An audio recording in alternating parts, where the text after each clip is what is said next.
حضرت سیدنا امیر معاویہ رضی اللہ تعالی عنہ کا سب گھرانہ صحابی تھا۔ حضرت معاویہ رضی اللہ تعالی عنہ خود صحابی،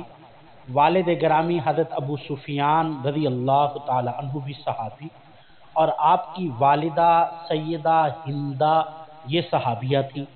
اور سیدنا امیر معاویہ رضی اللہ تعالی عنہ کے بھائی ابو خالد اور ان کے دوسرے بھائی سیدنا حضرت عتبہ رضی اللہ تعالی عنہما، یہ دونوں صحابی تھے۔ اور سیدنا امیر معاویہ رضی اللہ تعالی عنہ کی بہن سیدہ ام حبیبہ، جن کا اصل نام رملہ تھا، اور ان کی دوسری بہن سیدہ ام الحکم اور تیسری بہن سیدہ عزہ، یہ تین بہنیں صحابیہ تھیں۔ سیدنا حضرت عبداللہ بن عباس رضی اللہ تعالی عنہ فرماتے ہیں، یقیناً حضرت معاویہ رضی اللہ تعالی عنہ اللہ رب العزت کے رسول صلی اللہ علیہ وسلم کے صحابی ہیں،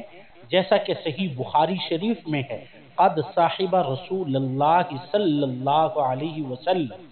جبکہ نبی کریم صلی اللہ علیہ وسلم نے ارشاد فرمایا کہ آگ نہیں چھوئے گی ایسے مسلمان کو جس نے مجھے دیکھا، اور اس شخص کو بھی